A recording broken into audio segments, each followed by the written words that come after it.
Shalom, salam sejahtera bagi Bapak, Ibu, Saudara-saudara, anak-anak yang dikasihi oleh Tuhan Yesus Kristus. Berjumpa kembali bersama saya Pendeta Eka di dalam renungan firman Tuhan pada hari ini, hari Kamis 7 April 2022. Sukacita dan damai sejahtera dari Tuhan Yesus Kristus kiranya menyertai hidup kita sekalian. Sampai pada pembacaan kita hari ini, Mazmur yang ke-83, kiranya firman Tuhan memberkati. Sebelum kita akan merenungkan bagian firman Tuhan hari ini, kita akan berdoa terlebih dahulu. Tuhan Bapa di surga, di dalam Yesus Kristus, kami bersyukur untuk hari yang baru yang Tuhan percayakan pada kami. Kami mau terus memperdengarkan hati dan pikiran kami, kebenaran firman Tuhan yang menjadi pelita bagi jalan kami. Mampukan kami untuk dapat memahaminya, Kau juga menolong kami untuk kami dapat terapkan dalam hidup kami. Terima kasih Bapa, terpujilah namamu. Demi nama Tuhan Yesus Kristus, kami sudah berdoa dan bersyukur. Haleluya. Amin. Mazmur yang ke-83. Mazmur Asaf, suatu nyanyian. Ya Allah, janganlah engkau bungkam, janganlah berdiam diri dan janganlah berpangku tangan ya Allah. Sebab sesungguhnya musuh-musuhmu ribut. Orang yang membenci engkau meninggikan kepala. Mereka mengadakan permufakatan licik melawan umatmu. Dan mereka berunding untuk melawan orang-orang yang kau lindungi. Kata mereka, marilah kita lenyapkan mereka sebagai bangsa, sehingga nama Israel tidak diingat lagi. Sungguh, mereka telah berunding dengan satu hati. Mereka telah mengadakan perjanjian melawan engkau.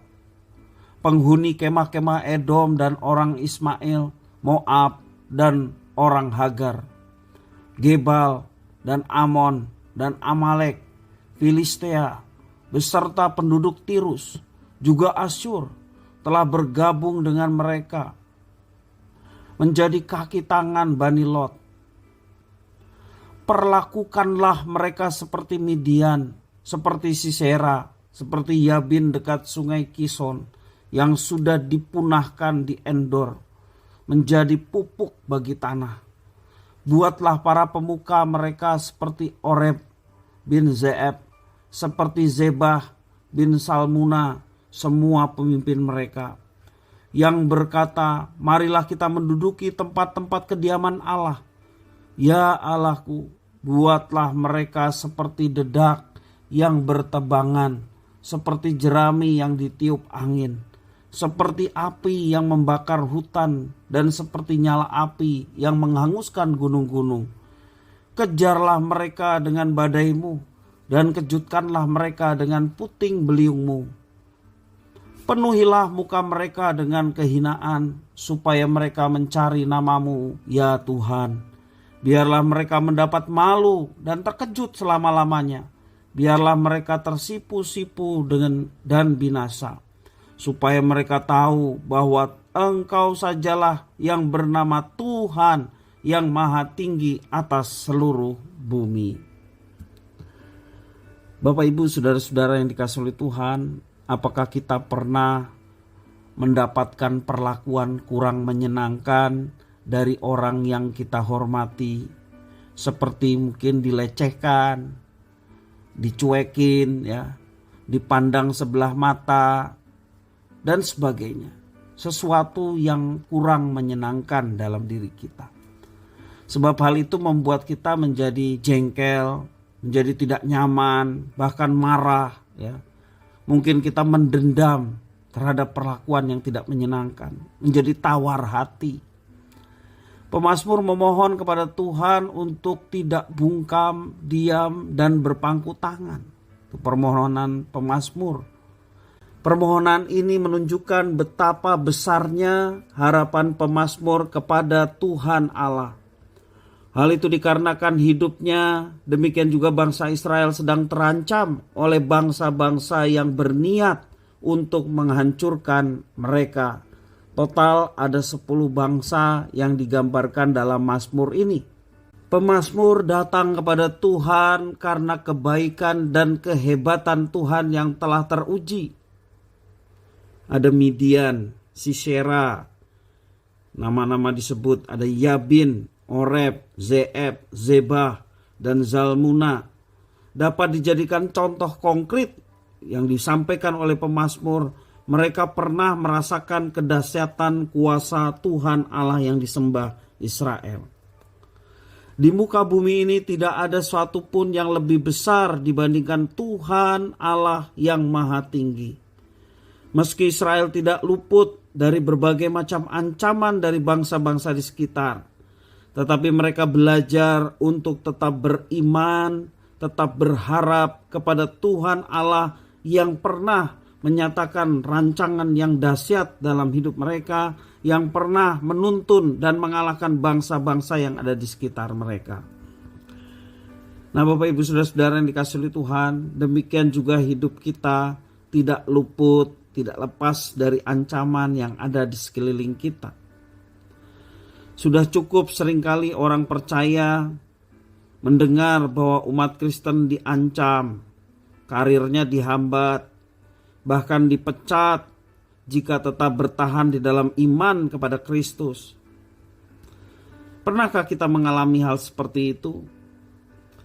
Satu-satunya cara agar karirnya lancar, ia harus menanggalkan iman kepada Kristus dan mengikut yang lain. Mungkin saja ancaman yang dihadapi lebih luas dan tidak sebatas pada karir, tetapi juga prestasi, mungkin juga perekonomian, sampai relasi dengan sesama.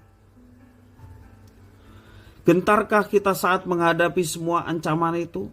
Goyahkah iman dan pengharapan kita kepada Tuhan Allah kita?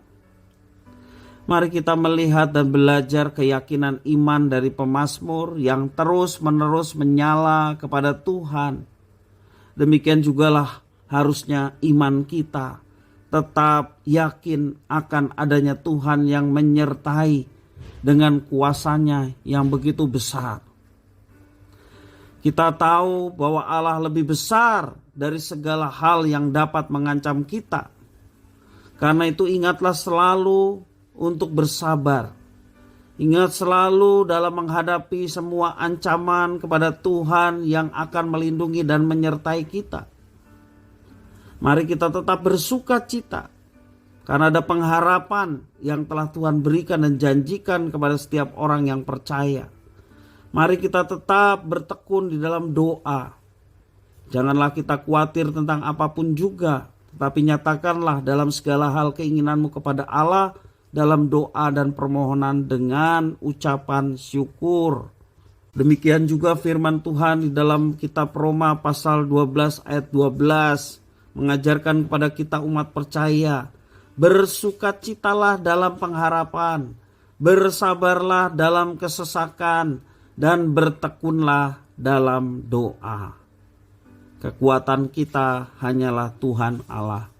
Segala ancaman, segala intimidasi, perlakuan tidak adil yang mungkin sedang atau akan kita hadapi, jangan menjadikan kita lari dari iman yang menyelamatkan, yakni Tuhan Yesus Kristus.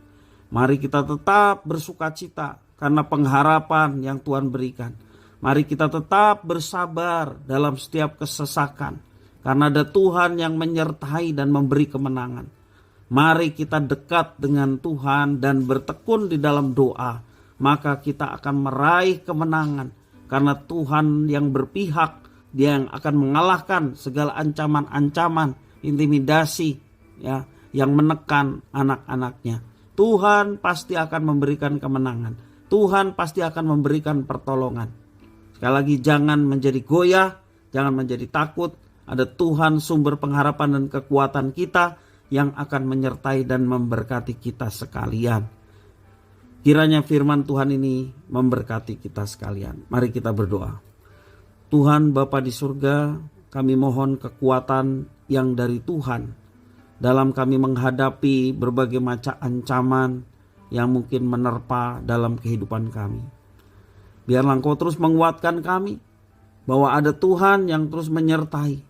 Bahkan di saat kami mengalami tantangan yang sedemikian berat, bahkan ancaman dari luar oleh karena iman kami. Tapi kami meyakini bahwa ada Tuhan menyertai, melindungi. Bahkan Engkau yang siap mendatangkan mujizat untuk kami tetap berani menghadapi semuanya. Karena ada Tuhan yang lebih besar daripada masalah, ancaman, ataupun hal yang mengganggu hidup kami. Tuhan lebih besar atas semuanya itu. Biarlah iman kami hanya bergantung kepada Tuhan, sumber segala berkat dalam hidup kami.